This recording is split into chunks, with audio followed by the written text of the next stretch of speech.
Bonjour, voilà, je voulais vous en profiter aujourd'hui pour faire une petite vidéo sur l'art et l'avantage de voyager en solitaire.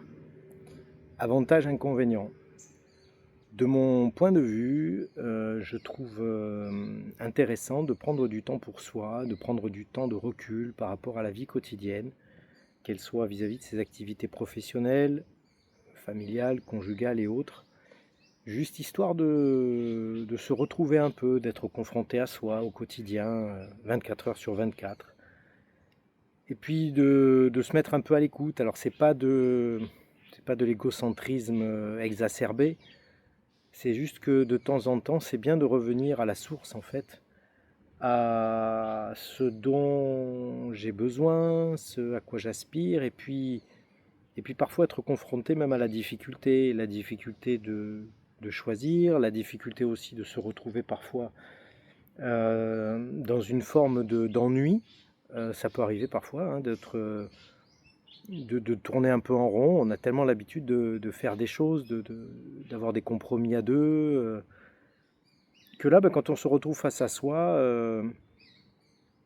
ben, on est obligé de laisser un peu passer le mouvement et de laisser passer un peu ce qui vient. Et puis de retrouver une autre forme d'énergie. Voilà, donc ça donne un peu plus, de mon point de vue, un peu plus d'apaisement. C'est pas quelque chose que je ferai en permanence, hein.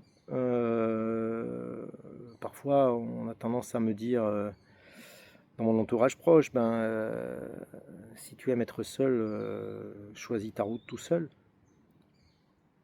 C'est pas forcément ce que je choisirais au quotidien, mais avoir des soupapes, avoir des moments où on se retrouve avec soi, où on écrit, où on médite un peu, où on lit, où on vit à son rythme en fait, en quelque sorte. Son rythme. Parce que quand on vit à deux, on n'est pas à son rythme, on est à un rythme convenu, l'autre fait des concessions, nous on fait des concessions, finalement c'est un rythme qui se trouve, mais qui est ni le rythme de l'un ni le rythme de l'autre. Donc de temps en temps, je trouve que c'est bien et ça nourrit l'esprit d'être confronté à soi-même.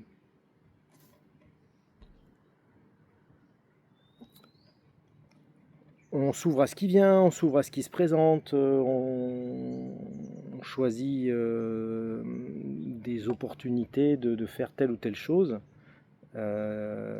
sans avoir besoin de se confronter avec l'autre.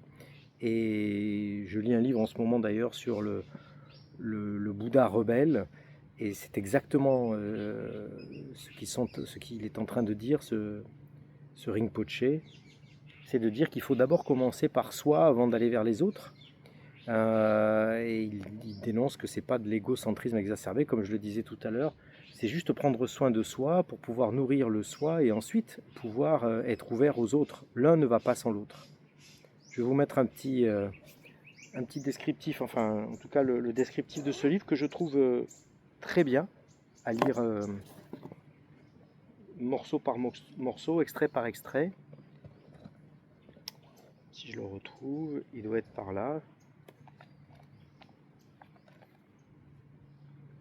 Bouddha rebelle, voilà. Petit livre intéressant, petit format, pratique pour le voyage et des idées à nourrir, à réfléchir. Ça s'appelle Sur la route de la liberté et c'est de Dzogchen Ponlop, l'auteur. Je me trouve actuellement sur l'île de Koh Samet. Je suis au bout de l'île. C'est la pointe. L'île n'est pas très grande. Elle fait 7 km en tout et pour tout, du nord au sud. Et puis il y a deux points là où je me trouve. Là, je suis côté soleil couchant et l'autre côté, c'est côté soleil levant. Et bizarrement, il y a 3-4 mobylettes ici, parce qu'ici on circule essentiellement en mobylette. Ça monte et ça descend en permanence. Et puis, il n'y a pas grand monde, c'est vrai, quand même, sur l'île. Il y a des touristes, hein, parce qu'il y a pas mal quand même d'hôtels le long de la côte, mais c'est loin d'être chargé comme destination. Et c'est très appréciable. Vous pouvez entendre, on entend les oiseaux, il y a très peu de bruit. Je vais vous faire un petit panorama juste après pour vous illustrer un peu le coin. Voilà, c'était la réflexion du jour. Je vous dis à très bientôt.